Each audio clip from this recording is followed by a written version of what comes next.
right, so let's go to chapter 6. That's where we're at. Make sure you are following along, people.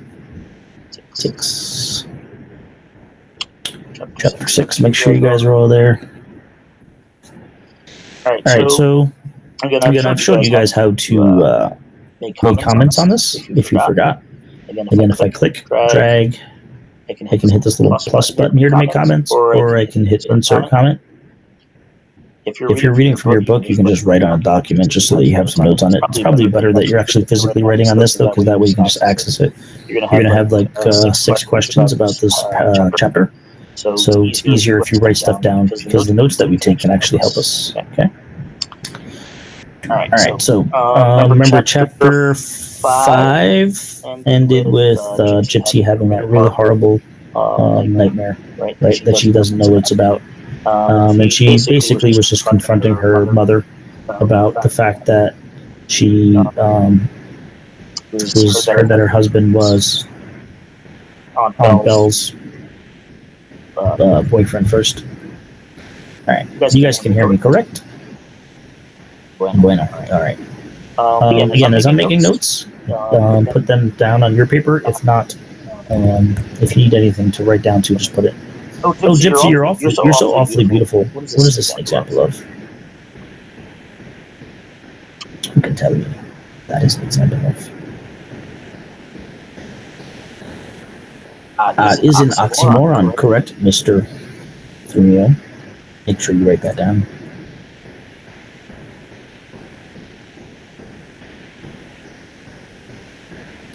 Okay, that's not oxymoron. Oh, Gypsy, you're so awfully beautiful.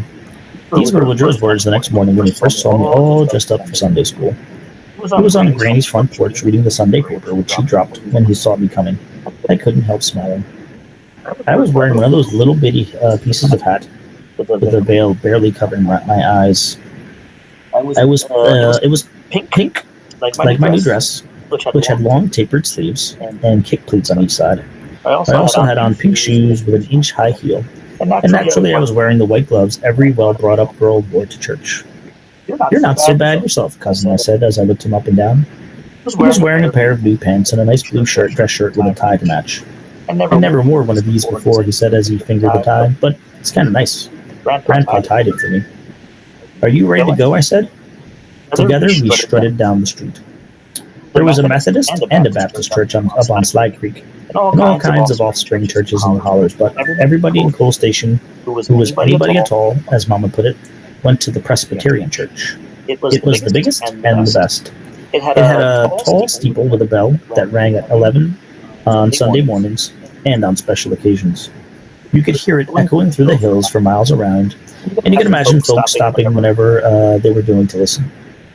My Sunday school class had about 10 kids in it, ages 11 and 12, which meant we were the in-betweens, feeling like we didn't belong anywhere, not with teenagers and certainly not with the youngins. There's actually a phrase for this age group. What do they call kids this age now? Do you guys know? Starts with a T. What do you call somebody who's not yet a teenager but very close? Preteen?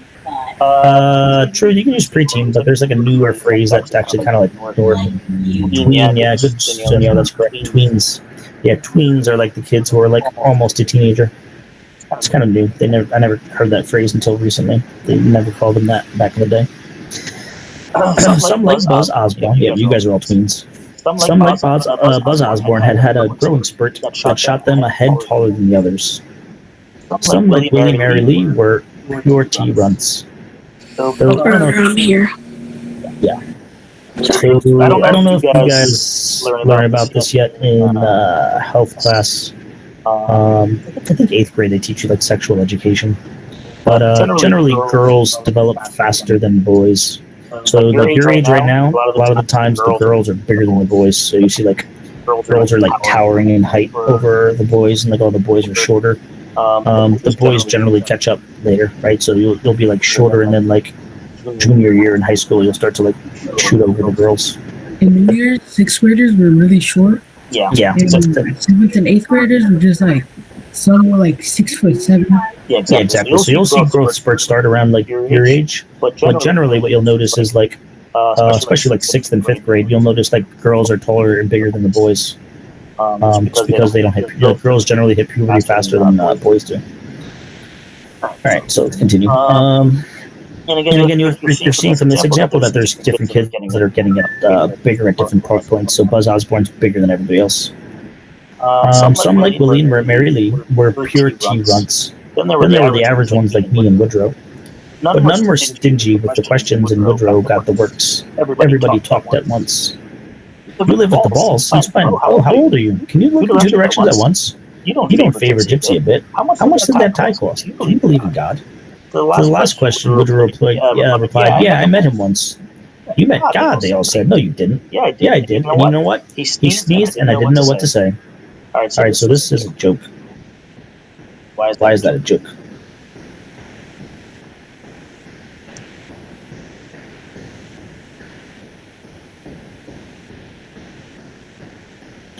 Why is that a joke there?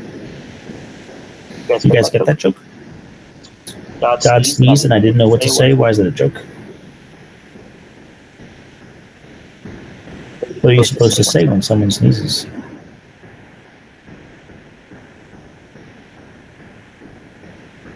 Yeah, well, you're supposed to say, God bless you, right? So the fact that they're saying, God bless you, if he's talking to God, he can't say God bless you, right? So that's why it's a joke, exactly, right? They didn't get it, this joke he was talking about. So Woodrow tried again. His name is Howard, you know. God's name ain't Howard. Sure it is, said Woodrow. It says so in the Lord's Prayer. Howard be thy name. Right, so here he's making a joke again. This is a second joke. So it's not supposed to be Howard be thy name. It's supposed to be hallowed be thy name. Right, so it's another joke. So Woodrow replaces hallowed with Howard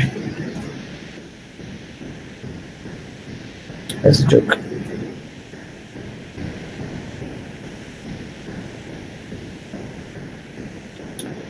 Right, make sure you're writing that stuff down.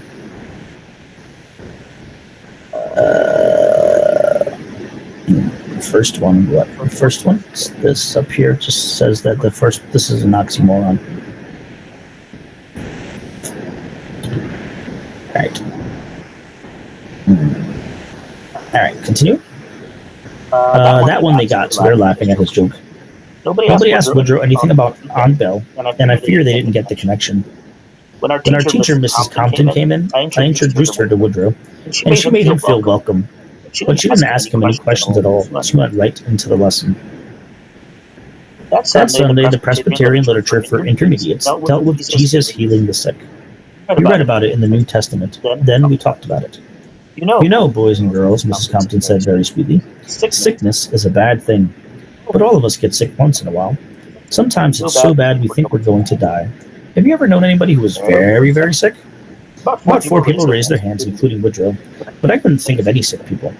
But one person likes to tell us about somebody who was very, very sick, Mrs. Compton said. Only one person raised their hand, and that was Woodrow. All right, is it Woodrow? Mrs. Compton said. Yes, ma'am, he said politely. Would you like to come up here, Woodrow? Woodrow went to the front of the class. I was amazed. Every bright and shiny face was turned to him, curious to hear what this new boy had to say. This is a story about Buck Coleman, Woodrow began, who had a sickness so bad, well, let me tell you, it was bad. His belly kept getting bigger and bigger and bigger. What's this an example of?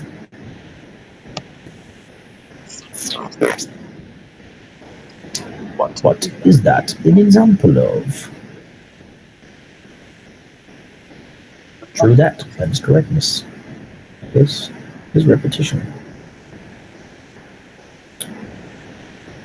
It got as big as a watermelon. This is a what? Simile? That is correct. Good job. But the rest of them kept falling off. Okay, so this is obviously kind of a... this story is not true. Okay, so I'm going to give you that information because otherwise you're going to think this is craziness if this is a true story. So Woodrow is making this story up. So he's saying that the rest of this guy's body's falling apart. Buck finally had to go to the doctors, and the doctor said, "Buck, you got the biggest tapeworm I ever did and you ever hear tell of, and it's curled up in your belly, getting all of your food." Yeah, I'll slow it down. So the tapeworm is a real disease, and the reason why it was so prevalent was because of hygiene. Right, so if you were drinking water that wasn't clean or purified, like nowadays we have pretty good sanitation, so like water is clean, but people would get tapeworm, right?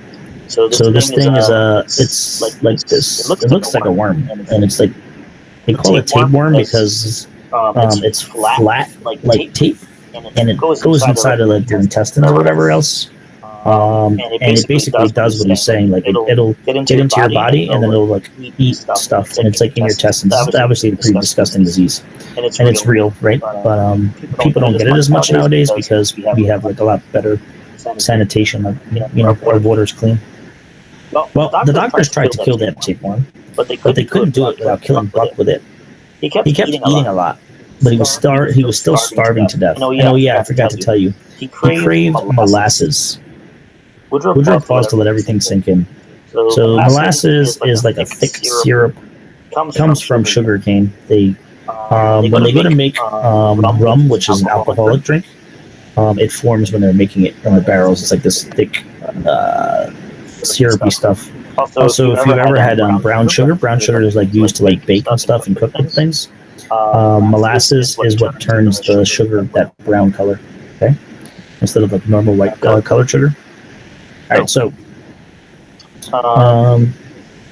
this kid craves molasses. Molasses is like again super sweet like sugar. Woodrow paused to let everything sink in. Molasses, little Will Stacy said. Yeah, molasses. Woodrow continued. Finally, the doctor decided to lure the tapeworm out. How's he going to lure it out? Mary Lee Rose said. With molasses, naturally. They took a big jar of molasses and they held it in front of Buck's face. And the tapeworm smelled it and came crawling out to get it. And Buck was saved from Willie again. Nope. The tapeworm was so long and fat, Buck suffocated to death before it got out. Woodrow sat down. I thought Mrs. Compton was going to faint. Really, Woodrow, she said irritably. Was that necessary? Did that happen or did you make it up? Right, so the teacher starts off like almost being disgusted by his story. Why is she disgusted by his story? What makes that story kind of disgusting?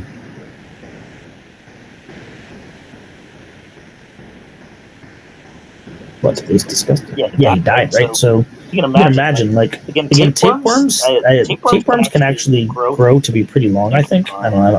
I don't know too much about it. But again, they're tape. They're like super like thin, and they like live in your things. But there's no way that this worm could get to be like gigantic, like the size of a watermelon, coming out of your mouth. And again, just visualizing what that would be like would be so disgusting and horrifying that's why the lady feels like this. And then she gets pissed off because he told this story that's obviously not true, right? And then Buzz Osborne said he made it up. Buzz Osborne chimed in. On my word of honor, Woodrow said. Buck Coleman was my daddy's sister's husband's uncle's cousin. Again, that's kind of like obviously more proof that he's making the story up because he says it's his daddy's sister's husband's uncle's cousins. It's like kind of like a joke. That doesn't make it true, Mrs. Compton shot back. I know a story too, Mary Lee said, about my aunt who went to New York City and they fed her snails. I don't know if you guys know this. Snails is actually like a delicacy in like French cuisine. Supposedly, it's called escargot. Supposedly, like snails. I'm pretty sure it's expensive too. It's still relatively expensive. I don't think I'll ever eat a snail. It's disgusting. But snails, when you give them food to eat or something, like anything that you give a food to eat, they like soak in the flavor supposedly. So say if I put a snail on top of like I don't know what they put it on top of. Say it's like chocolate or something. If the snail eats the chocolate, like it adds the flavor of the chocolate. So I guess like they raise the snails to eat specific things that when you eat the snail, it like adds some weird crazy flavor or something. But yeah, it's disgusting. Actually, I heard a story about somebody who ate like a slug off the ground, and if you do that, they're like super poisonous and it'll kill you. So it's weird that, I don't know, who would think, like, let me eat this thing. It's weird. Ugh. I just don't like the texture of them. They look like slimy. Alright, so never mind, Mrs. Compton said. Let's talk about something else. The thought for the week is on page 36. While everybody was turning to page 36, Woodrow glanced at me and winked so quick I didn't think anybody else saw him. Why is he winking? Nice. Why is he winking here? Why is Woodrow winking?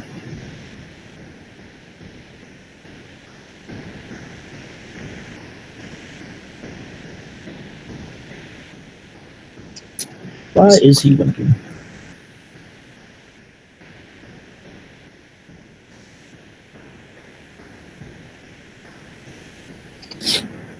Why is he winking?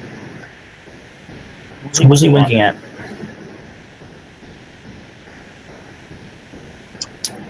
Who is he winking at?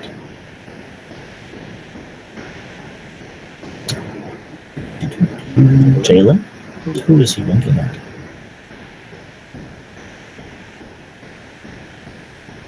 Yeah, Gypsy. Good. So he's winking at Gypsy. And why would somebody wink like that? Yeah, so that's correct, Diana, right? So he's basically proving that he's making the story up. So the fact that he winks at his cousin shows that his whole story is nonsense. So he winks at Gypsy to prove his story is not true.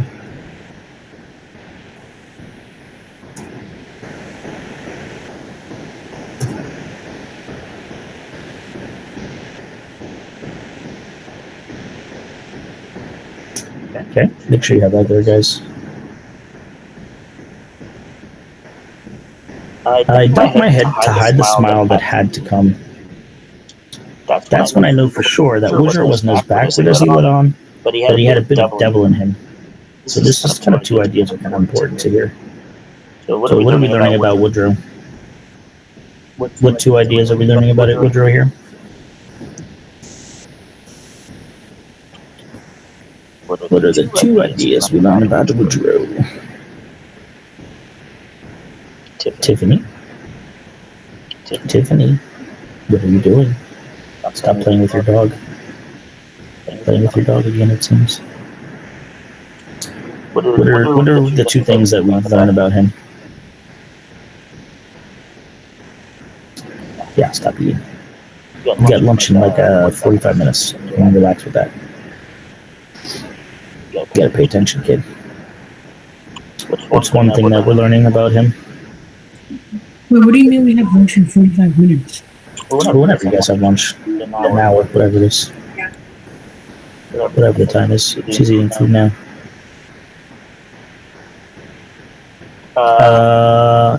Close. We know that he's a liar, but that's not what we learned from here. She says, "Oh, sorry." So there's this first part and the second part. What does it mean if he wasn't as backward as he let on? What does that mean? If I say you're not as backward as you let on, what does that mean? Anybody know what that means? Alright, so what that means is he's smart. Right, Woodrow is smart. Woodrow is smart.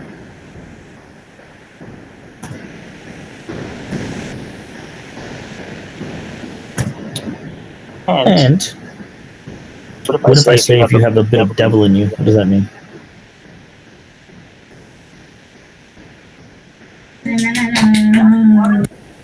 Oscar, what do you think? You have a bit of devil in you. What does that mean about you? Like the dark side? Yeah, like a dark side. So we'll just simplify it as bad. Right, so he's bad. So he's smart and bad. Right, or willing to be bad. at times. We'll call it bad at times. So he's not always bad, but he's being kind of almost like a class clown might be, right? Or somebody who's just like being bad for attention. Right? He's not bad-hearted, but he's got a big devil who means that he's bad at times.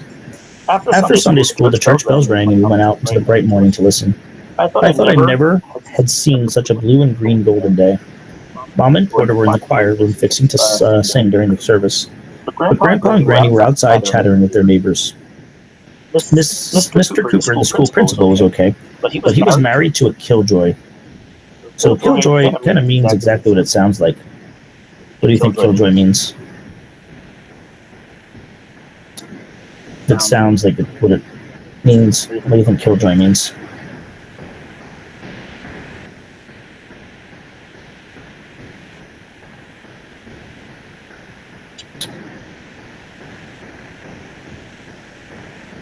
Jeremy, what do you think? Close to not fun. Yeah, kind of like a Karen. Karen would be a good, similar. Karens are definitely killjoys.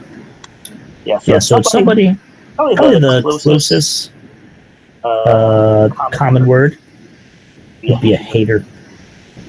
Right? So the idea of a hater is essentially what a killjoy is, somebody who's just out to crush people's positivity. They hate on you, yeah. She can hardly stand to see folks enjoying life, especially kids, right? So she's literally trying to suck the happiness. It got on her nerves so bad, I was sure she lay awake nights, thinking up ways to put a stop to it. And that's how it was the morning as we stood there listening to the bells and taking in the sweetness of the moment. Suddenly she walked right up to Woodrow and grabbed him hard under the chin, lifting his face exactly like he was a horse she was looking over to fix to buy. What's this an example of?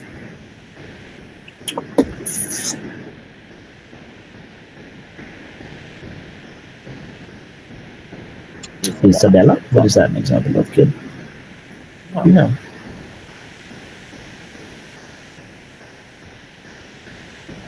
Simile? That is a simile. Awesome. Sweet. Okay, comparing his face to a horse's, right? Not much for looks, Izzy. Takes after his mama. What did she just do? What did she just do to him?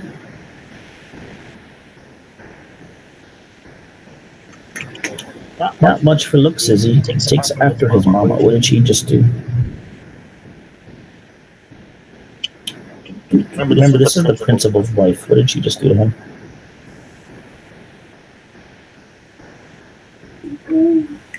She just insulted him and his mama. Like, exactly. Yeah, she did. That's definitely what she did. So she insulted him and his mother.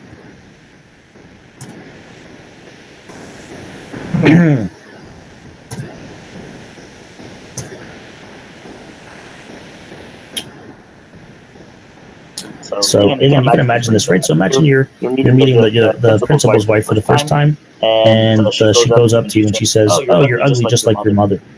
That's essentially what she just did to him. That's obviously super mean. Woodrow jerked away from her fury with her fury in his eyes, but he didn't say a word to her. What does that tell us about Woodrow if he didn't say anything? He's mad. Not that he's mad. Well, the fury in his eyes shows that he's mad, but he didn't say a word. So what does that show you about him? Not that he's angry. Did you say Jordani? I didn't hear that. He ignored her.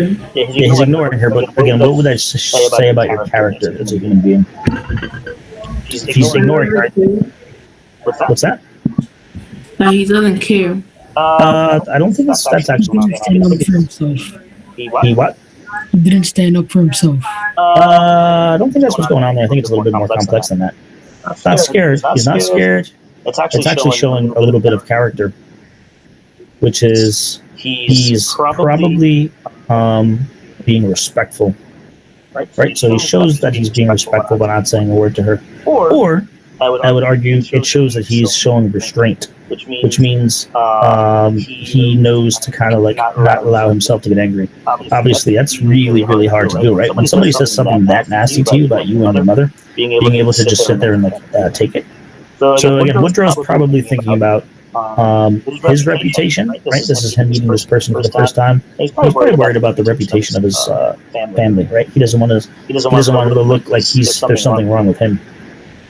Well, now I hope you ain't as hard-headed as she was. What did this woman do just then? What did she do? She insulted him again. Yeah, exactly. So she went in again, insulted him again.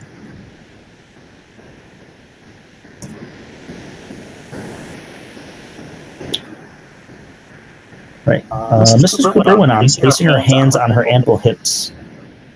I grabbed Woodrow's arm quick and pulled him towards Granny and Grandpa. So what did she just do? Grandpa, don't you have a quarter for Woodrow to put in the collection plate? As I said as loud as I could drown out Mrs. Cooper.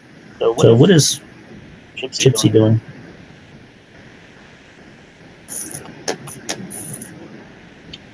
Think about what she's doing. What's she doing here?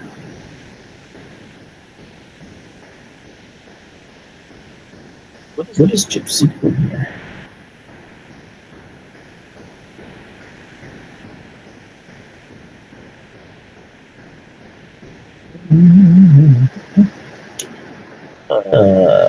Distracting? Close. She's kind of rescuing him here, right? So she's rescuing him from that situation.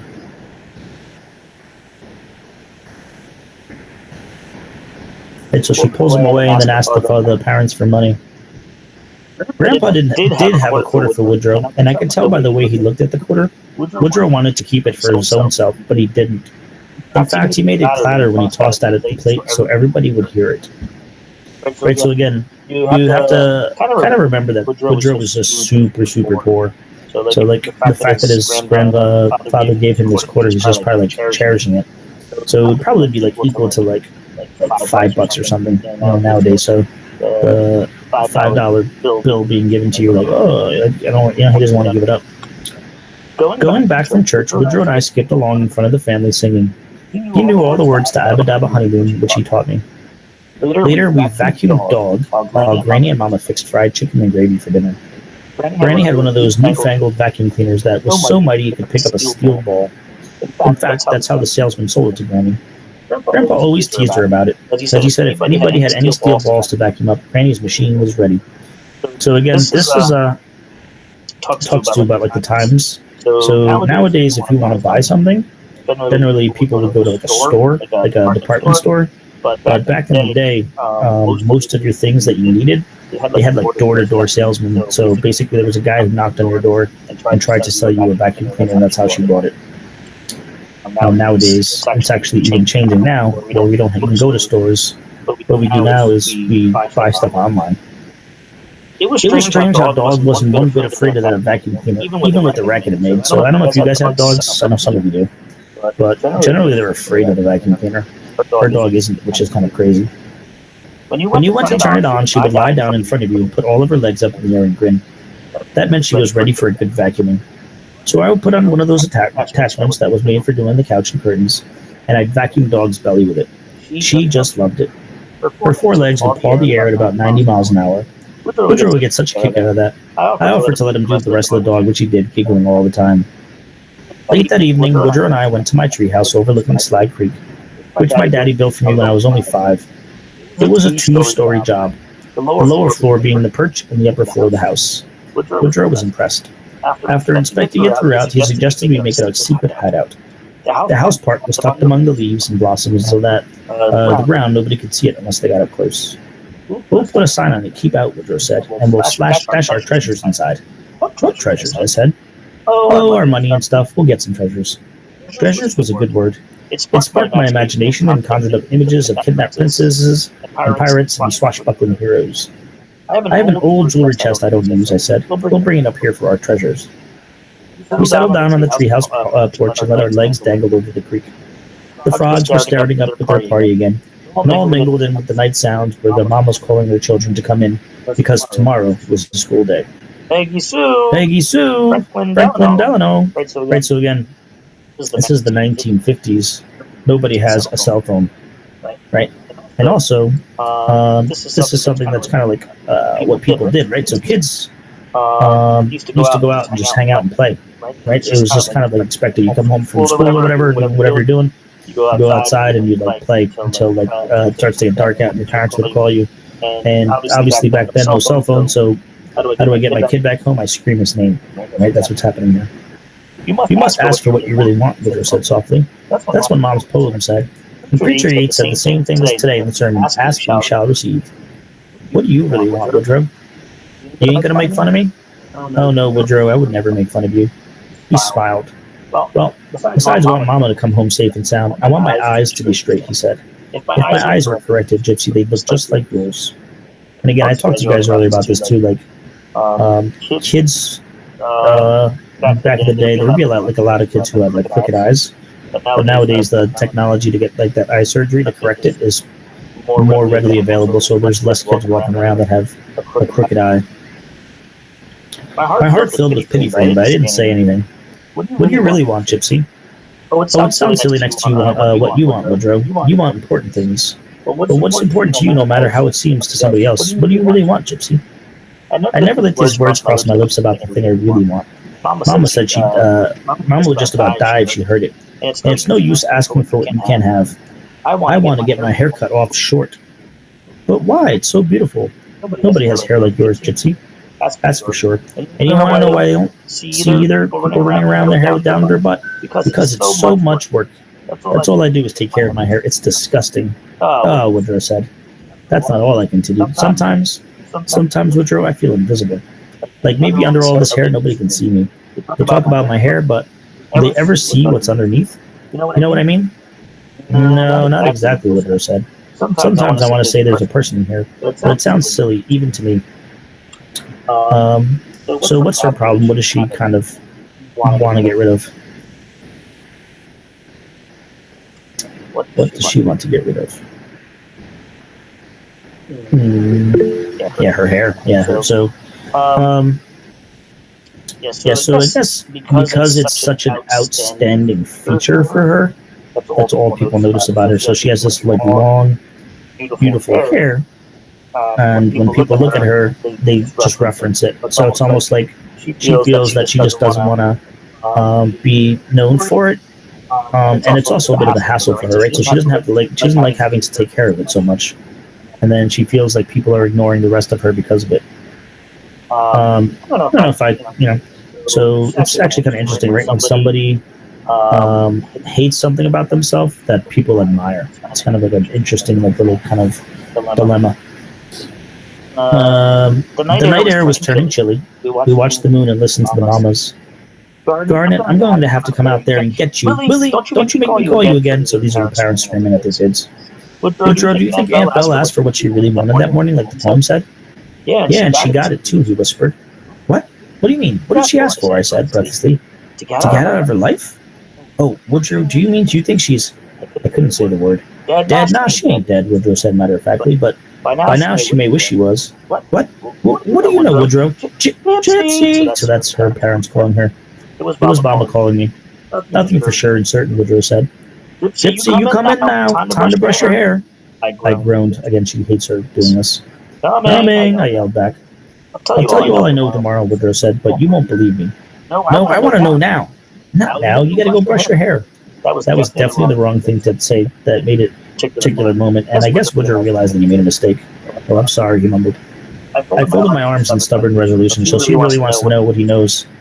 I'm not moving from this spot until you answer me. I'll stay right out here if I have to, or until Mama drags me out of this tree kicking and screaming. Woodrow sighed. Okay, you go on home and do your stuff and go to bed. Then you get up and sneak out the window, meet me back down here. No fooling, I said, grinning. I was excited. Never in 100 million years would it have occurred to me on my own to do such a naughty thing. This is an example of what?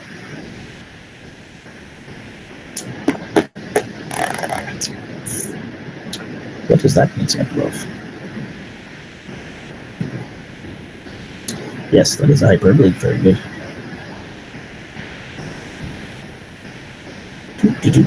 No fooling, Woodrow said. Think you can get away? Oh, sure, I said. Mama and Porter will turn in about an hour from now. Okay, an hour then. So I ran home. Right, so now you're kind of recognizing that Woodrow has some sort of secret that he's not telling her. He knows about his mother. Alright, so you're going to go on to Sakurativ.